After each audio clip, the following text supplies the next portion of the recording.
Hello friends, അസ്സലാമലൈക്കും. ഇന്ന് ഞാൻ നിങ്ങളുടെ മുമ്പിലേക്ക് ഒരു അടിപൊളി വൈറ്റ് ചോക്ലേറ്റ് ട്രഫിളായിട്ടാണ് വന്നിരിക്കുന്നത്. വളരെ സിമ്പിളായി നല്ല ടേസ്റ്റിയായി എങ്ങനെ ഇത് വീട്ടിൽ തയ്യാറാക്കാം എന്നുള്ളതാണ് ഞാൻ നിങ്ങളുമായി ഷെയർ ചെയ്യുന്നത്. അപ്പോൾ ഞാൻ ഇതിനു മുമ്പ് ചെയ്തിരിക്കുന്ന കേക്കിൻ്റെ റെസിപ്പിയുടെ പ്ലേലിസ്റ്റ് തയ്യാറാക്കിയിട്ടുണ്ട്. ലിങ്ക് ഡിസ്ക്രിപ്ഷൻ ബോക്സിൽ നൽകിയേക്കാം. അപ്പോൾ നമുക്ക് വീഡിയോയിലേക്ക് കടക്കാം.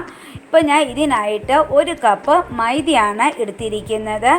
ഇനി ഇതിലേക്ക് ഞാൻ 1/4 ടീസ്പൂണോളം ബേക്കിംഗ് സോഡയും കൂടി ആഡ് ചെയ്ത് കൊടുക്കുകയാണ്. അതുപോലെ തന്നെ ബേക്കിംഗ് പൗഡറും 1 ടീസ്പൂണോളം ആഡ് ചെയ്ത് കൊടുത്തിട്ടുണ്ട്. അതിനുശേഷം പിഞ്ചുപ്പും കൂടി ഞാൻ ഇട്ട് കൊടുക്കുന്നുണ്ട്. അതിനുശേഷം ഞാൻ 3 വട്ടം ഇത് നന്നായിട്ട് ഒന്ന് അരിച്ചെടുക്കുന്നുണ്ട് കേട്ടോ. അപ്പോൾ ഇതുപോലെ 3 പ്രാവശ്യം നന്നായിട്ട് അരിച്ചെടുത്തിട്ടുണ്ടെങ്കിൽ നമ്മുടെ ബേക്കിംഗ് സോഡയും ബേക്കിംഗ് പൗഡറൊക്കെ നന്നായിട്ട് നമുക്ക് മിക്സാക്കി കിട്ടും. അപ്പോൾ ഇങ്ങനെ തന്നെ അരിച്ചെടുക്കുന്നതായിരിക്കും ഏറ്റവും ബെറ്റർ. ഇപ്പോൾ നന്നായിട്ട് അരിച്ചെടുത്തിട്ടുണ്ട്. ഇനി നമ്മുടെ ഡ്രൈ ഇൻഗ്രീഡിയൻസ് നമുക്ക് മാറ്റി വയ്ക്കാം. ഒരു ഡ്രൈ ആയിട്ടുള്ള ബൗളിലേക്ക് നമുക്ക് 3 മുട്ട ഇതുപോലെ പൊട്ടിച്ചെടുക്കാം. അതൊന്ന് നമുക്ക് ബീറ്റ് ചെയ്തെടുക്കാം. അപ്പോൾ ഓവറായിട്ട് ബീറ്റ് ചെയ്യേണ്ട, കുറച്ച് ജസ്റ്റ് ഇങ്ങനെ പതഞ്ഞു പൊങ്ങി വരികയില്ലേ, അതുവരെ ഒന്ന് ബീറ്റ് ചെയ്തെടുക്കാം. അതിനുശേഷം അതിലേക്ക് നമുക്ക് 1 ടീസ്പൂണോളം വാനില എസൻസും കൂടെ ചേർത്ത് കൊടുക്കാം. അതിനുശേഷം നമുക്കൊന്ന് ബീറ്റ് ചെയ്തെടുക്കാം. അപ്പോൾ ഓവർ ബീറ്റിങ് വേണ്ട കേട്ടോ. ഇനി ഇതിലേക്ക് ഞാൻ പൗഡർ ഷുഗറാണ് ആഡ് ചെയ്ത് കൊടുക്കുന്നത്. 1 കപ്പോളം ഞാൻ പൗഡർ ഷുഗർ ആഡ് ചെയ്ത് കൊടുത്തിട്ടുണ്ട്. അപ്പോൾ ഞാൻ മൊത്തമായിട്ട് ഒന്നിച്ചിട്ടാണ് മിക്സ് ആക്കുന്നത്.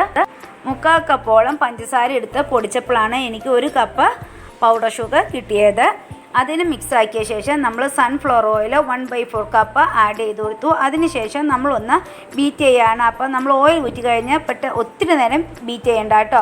അതിനുശേഷം 2 ടേബിൾ സ്പൂണോളം മിൽക്ക് ആഡ് ചെയ്ത് കൊടുത്തു. ഇനി നമ്മൾ ബീറ്റ് ചെയ്യുന്നില്ല. ഇനി നമ്മുടെ ഡ്രൈ ഇൻഗ്രീഡിയൻസ് 3 പ്രാവശ്യത്തോളം ഇട്ട് കൊടുത്ത് നന്നായിട്ടൊന്ന് മിക്സ് ആക്കി എടുക്കുകയാണ്. അതിൻ്റെ കട്ടകളൊക്കെ ഉടയുന്നത് വരെ നന്നായിട്ട് ഒന്ന് മിക്സ് ആക്കി എടുക്കുകയാണ്. അപ്പോൾ ഞാൻ എപ്പോഴും പറയുന്നത് പോലെ എൻ്റെ ചാനൽ നിങ്ങൾക്ക് യൂസ്ഫുൾ ആണെങ്കിൽ സബ്സ്ക്രൈബ് ചെയ്യുക, ലൈക്ക് ചെയ്യുക, ഷെയർ ചെയ്യുക. അതോടൊപ്പം തന്നെ ബെല്ലൈക്കൺ കൊടുക്കുക, ഓൾ പ്രസ് ചെയ്യുക. എങ്കിൽ മാത്രമേ നിങ്ങൾക്ക് ഞാൻ ഇടുന്ന പുതിയ റെസിപ്പീസിൻ്റെ നോട്ടിഫിക്കേഷൻ കറക്റ്റായിട്ട് ലഭിക്കത്തുള്ളൂ.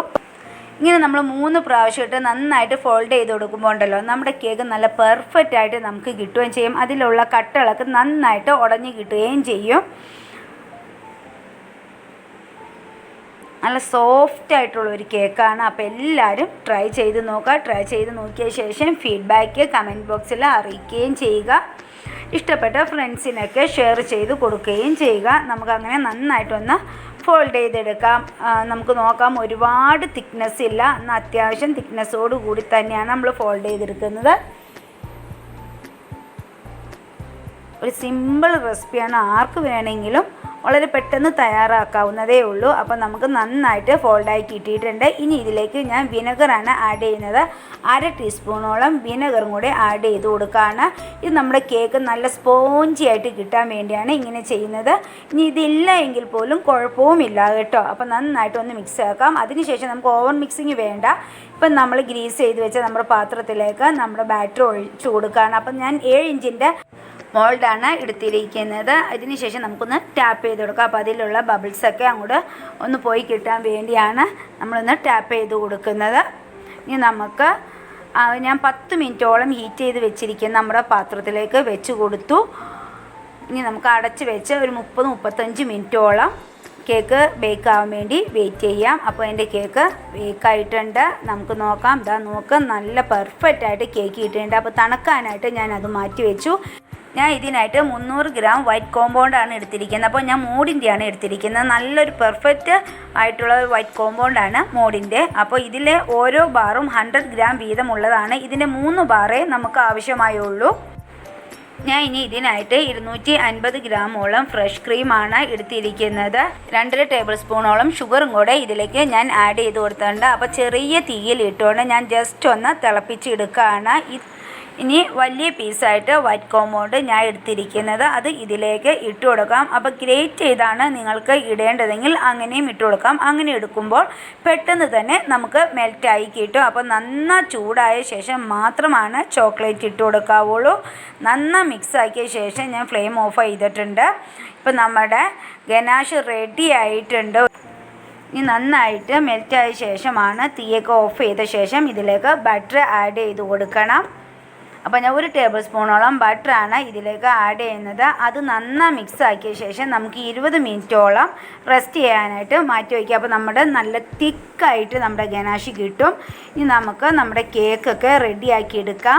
ഇതിനെ പീസാക്കി എടുക്കാം. അപ്പോൾ നമ്മുടെ കേക്ക് നല്ല സ്പോഞ്ചി കേക്കാണ് കേട്ടോ. വളരെ സ്പോഞ്ചി ആയിട്ടുള്ള കേക്കാണ് നമുക്ക് ഇട്ടിരിക്കുന്നത്. നിങ്ങൾക്ക് കാണുന്നത് പോലെ തന്നെ വളരെ സ്പോഞ്ചാണ് ഈ കേക്ക്. ഞാൻ അതൊരു 3 ലെയറായിട്ട് കട്ട് ചെയ്ത് മാറ്റി വെച്ചിട്ടുണ്ട്.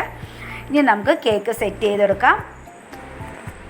അപ്പോൾ നമ്മുടെ ഗനാഷ് നല്ല തിക്കായിട്ട് നമുക്ക് കിട്ടിയിട്ടുണ്ട്. അപ്പോൾ നല്ല തിക്കായി തന്നെ നമുക്ക് കുറച്ച് നേരം വെയിറ്റ് ചെയ്യുമ്പോൾ ഇങ്ങനെ കിട്ടും. ഇനി നമുക്ക് കേക്ക് ബോർഡിലേക്ക് കുറച്ച് ഗനാഷ് സ്പ്രെഡ് ചെയ്ത് കൊടുക്കാം. അപ്പോൾ നമ്മുടെ കേക്ക് അവിടെ വെക്കുന്ന സ്ഥലത്ത് തന്നെ തെന്നിപ്പോകാതെ ഇരിക്കാൻ വേണ്ടിയാണ് ഇങ്ങനെ ചെയ്യുന്നത്. അപ്പോൾ നമുക്ക് ഫസ്റ്റ് ലെയർ വെച്ച് കൊടുക്കാം. ഇതിലേക്ക് നന്നായിട്ട് ഷുഗർ സിറപ്പ് ആഡ് ചെയ്ത് കൊടുക്കാം. അപ്പോൾ എൻ്റെ ഷുഗർ സിറപ്പിൽ ഞാൻ കുറച്ച് പാൽ പൊടിയും കൂടെ മിക്സ് ആക്കിയിട്ടുണ്ട് കേട്ടോ. അപ്പോൾ അങ്ങനെ ചെയ്യണമെന്നൊന്നുമില്ല.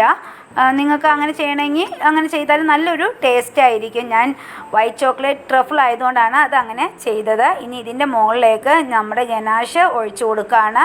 അപ്പോൾ നന്നായിട്ട് സ്പ്രെഡ് ചെയ്ത് കൊടുക്കാം. നല്ലൊരു ടേസ്റ്റാണ് നമ്മുടെ കേക്കിലേക്ക് ഗനാഷ് അങ്ങോട്ട് അലിഞ്ഞിറങ്ങുമ്പോഴത്തേക്ക് നമ്മൾ കടിക്കുമ്പോഴേക്ക് അടിപൊളിയാണ്. അപ്പോൾ എന്തായാലും ട്രൈ ചെയ്ത് നോക്കാം. അങ്ങനെ നമുക്ക് എല്ലാ ലെയറും ഇതുപോലെ വെച്ച് കൊടുക്കാം. അതിൻ്റെ മുകളിലേക്ക് വീണ്ടും ഷുഗർ സിറപ്പ് ഒഴിച്ച ശേഷം ഗനാഷ് ഒഴിച്ചു കൊടുക്കുക. അപ്പോൾ എൻ്റെ ഇച്ചിരി ലൂസായി പോയിട്ടുണ്ടായിരുന്നു ഗനാഷ്. അങ്ങനെ ഇരിക്കും തോറും അത് നന്നായിട്ട് ടൈറ്റായിട്ട് വരും. അപ്പോൾ നിങ്ങളതൊന്ന് ശ്രദ്ധിച്ചോളാം. ഞാൻ മുകളിലത്തെ ലാസ്റ്റ് ലെയർ വെച്ചു. അപ്പോൾ ഞാൻ ഒരു ഫോർക്ക് കൊണ്ട് ജസ്റ്റ് ഒന്ന് കുത്തി കൊടുക്കുന്നുണ്ട്. അപ്പോൾ നമ്മുടെ ഷുഗർ സിറപ്പ് നന്നായിട്ട് നമ്മുടെ കേക്കിലേക്ക് അലിഞ്ഞിറങ്ങും. അപ്പോൾ നല്ല ജ്യൂസി ആയിട്ടുള്ള അടിപൊളി ഒരു കേക്കായിരിക്കും നമ്മുടെ. അങ്ങനെ നമുക്ക് മൊത്തം ഒന്ന് സ്പ്രെഡ് ചെയ്ത് കൊടുത്ത ശേഷം വീണ്ടും അതിൻ്റെ മുകളിലേക്ക് നമുക്ക് ഗനാഷ് ആഡ് ചെയ്ത് കൊടുക്കണം. അപ്പോൾ നമ്മുടെ ഗനാഷ് ലാസ്റ്റ് നമ്മൾ വീണ്ടും ഒന്നും കൂടെ ആഡ് ചെയ്യാണ്. അതിനുശേഷം നമുക്ക് എല്ലാ ഭാഗത്തും നന്നായിട്ട് ഒന്ന് സ്പ്രെഡ് ചെയ്ത് കൊടുക്കുക. അപ്പോൾ ഗനാഷിൽ തന്നെ ഫുള്ള് കംപ്ലീറ്റ് ആയിട്ട് ചെയ്യുന്ന രീതിയും വൈറ്റ് ചോക്ലേറ്റ് ട്രഫിനുണ്ട്. അപ്പോൾ അങ്ങനെ ചെയ്യാൻ പറ്റുന്നവർ അങ്ങനെ ചെയ്യാൻ, ഞാൻ പറഞ്ഞ പോലെ എൻ്റെ ഇച്ചിരി ലൂസായി പോയതുകൊണ്ടാണ് ഞാൻ അങ്ങനെ ചെയ്തെടുക്കാത്തത്. അപ്പോൾ ഇതിന് മുമ്പ് ചെയ്ത ചോക്ലേറ്റ് ട്രഫിൽ ഞാൻ അങ്ങനെ ഗനാഷി തന്നെയാണ് ഫുള്ള് കംപ്ലീറ്റ് ചെയ്ത് എടുത്തിട്ടുള്ളത്. അപ്പോൾ അതിൻ്റെ ലിങ്ക് ഞാൻ താഴെ കൊടുക്കുന്നുണ്ട് ഡിസ്ക്രിപ്ഷൻ ബോക്സിൽ. അപ്പോൾ നിങ്ങളത് പോയി ഒന്ന് സെർച്ച് ചെയ്താൽ നിങ്ങൾക്കത് കറക്റ്റായിട്ട് മനസ്സിലാക്കാവുന്നേ ഉള്ളൂ. ഇനി ഞാൻ ഇതിൻ്റെ മുകളിലേക്ക് വിപ്പ്ഡ് ക്രീമും കൂടെ ആഡ് ചെയ്ത് കൊടുക്കേണ്ടത്. അപ്പോൾ ഞാൻ ഈ വിപ്പ്ഡ് ക്രീമിലേക്ക് ഗനാഷും കൂടെ ആഡ് ചെയ്ത ശേഷമാണ് ബീറ്റ് ചെയ്തെടുത്തത്. അപ്പോൾ അങ്ങനെ ചെയ്തെടുക്കുന്നതായിരിക്കും കൂടുതൽ പെർഫെക്റ്റ്. നമുക്ക് ശരിക്കും ഒന്ന് ഐസിങ് ചെയ്തെടുക്കുക. അപ്പോൾ പെർഫെക്റ്റ് ആയിട്ട് ഐസിങ് ചെയ്തില്ലെങ്കിൽ കുഴപ്പമില്ല. കാരണം നമ്മൾ ഇതിൻ്റെ മുകളിലേക്ക് ഗനാഷ് ഒരു സൈഡ് സ്പ്രെഡ് ചെയ്ത് കൊടുക്കുന്നുണ്ട്. അപ്പോൾ ഞാൻ ഇത് ജസ്റ്റ് ഒന്ന് ഡെക്കറേഷൻ ചെയ്തിട്ടുണ്ട്. നമ്മുടെ ഗ്രീസ് എന്ന ബ്രഷ് വെച്ച് ഇതുപോലെ ചുറ്റും ഒന്ന് വരച്ച് കൊടുത്ത് ചെറിയൊരു ഡിസൈൻ ചെയ്ത് കൊടുത്തിട്ടുണ്ട്. അപ്പോൾ ഇങ്ങനെ ചെയ്യണമെന്നില്ല, നിങ്ങളുടെ ഐഡിയാസ് പോലെ നിങ്ങൾ ചെയ്തോളാം. ഇതാണത്. അപ്പോൾ ഇതിന് ശേഷം നമുക്ക് 1 മണിക്കൂറോളം ഫ്രിഡ്ജിൽ വെക്കാം. അതിന് ശേഷം ഞാൻ വീണ്ടും വെളിയിലേക്ക് എടുത്ത ശേഷം നമ്മുടെ ഗനാഷ് ഒന്ന് സൈഡിലൂടെ ഡ്രിപ്പ് ചെയ്ത് ഞാൻ കൊടുക്കുന്നുണ്ട്. അപ്പോൾ അത് നല്ലൊരു ടേസ്റ്റ് ആയിരിക്കും. അപ്പോൾ നിങ്ങൾ എന്തായാലും തയ്യാറാക്കുക. അതിന് ശേഷം ഞാൻ വിപ്പ്ഡ് ക്രീം വെച്ച് ജസ്റ്റ് ഒന്ന് ഡെക്കറേഷൻ ചെയ്യുന്നുണ്ട്. അപ്പോൾ ഞാൻ റെഡ് കളർ ഒന്ന് അതിലേക്ക് ആഡ് ചെയ്ത് കൊടുത്തിട്ടുണ്ട്. ഡബിൾ ഷെയ്ഡാണ് ചെയ്തിരിക്കുന്നത്. അപ്പോൾ ഞാൻ ആദ്യം ലൈറ്റായിട്ട് ക്രീമി ചെയ്ത ശേഷം ഞാൻ പൈപ്പിംഗ് ബാഗിൻ്റെ സൈഡിൽ കുറച്ച് സ്പ്രെഡ് ചെയ്ത് കൊടുത്ത ശേഷമാണ് എനിക്കിങ്ങനെ ഡബിൾ ഷെയ്ഡ് കിട്ടിയത്. അങ്ങനെ നമുക്കിത് ഡെക്കറേറ്റ് ചെയ്തെടുക്കാം. അപ്പോൾ നിങ്ങളുടെ ഐഡിയ എങ്ങനെയാണോ അതുപോലെ ഡെക്കറേറ്റ് ചെയ്തെടുക്കാവുന്നതേ ഉള്ളൂ. അപ്പോൾ ഞാൻ ഒരു സൈഡ് ഫുള്ള് ഇതുപോലെ ഡെക്കറേറ്റ് ചെയ്ത് എടുത്തു കഴിഞ്ഞ്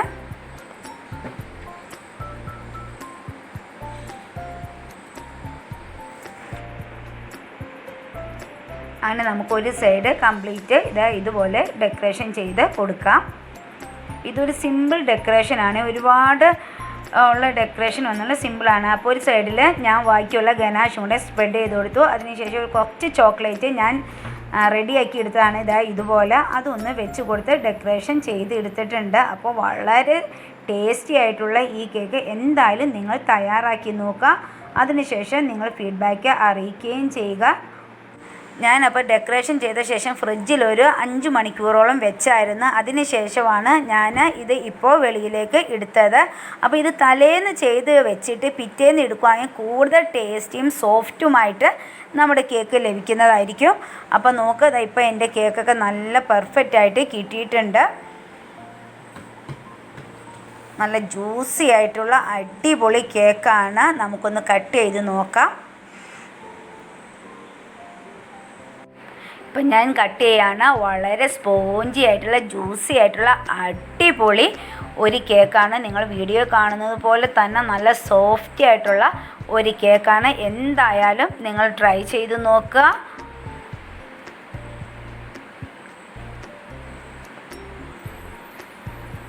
വളരെ സിമ്പിളായിട്ടാണ് ഞാൻ കേക്ക് പ്രിപ്പറേഷൻ ചെയ്തിരിക്കുന്നത്. നമ്മുടെ ലെയർ ഒന്നും ക്ലിയർ ആയിട്ട് കാണാത്തത് നമ്മുടെ ചോക്ലേറ്റ് അങ്ങോട്ട് കേക്കിലേക്ക് അങ്ങോട്ട് അലിഞ്ഞ് ചേർന്നേക്കുന്നത് കൊണ്ടാണ്. അപ്പം നമ്മുടെ കേക്കൊക്കെ റെഡിയായി, ഞാൻ കഴിക്കാൻ പോവാണ്. അപ്പോൾ നിങ്ങൾ ട്രൈ ചെയ്ത് നോക്കുക. അപ്പോൾ ഇനി അടിപൊളി റെസിപ്പിയുമായി നമ്മൾ കാണുന്നത് വരെ be happy, stay positive. Thank you for watching സെയാൻസ് kitchen KTM. Bye bye. See you. Bye bye.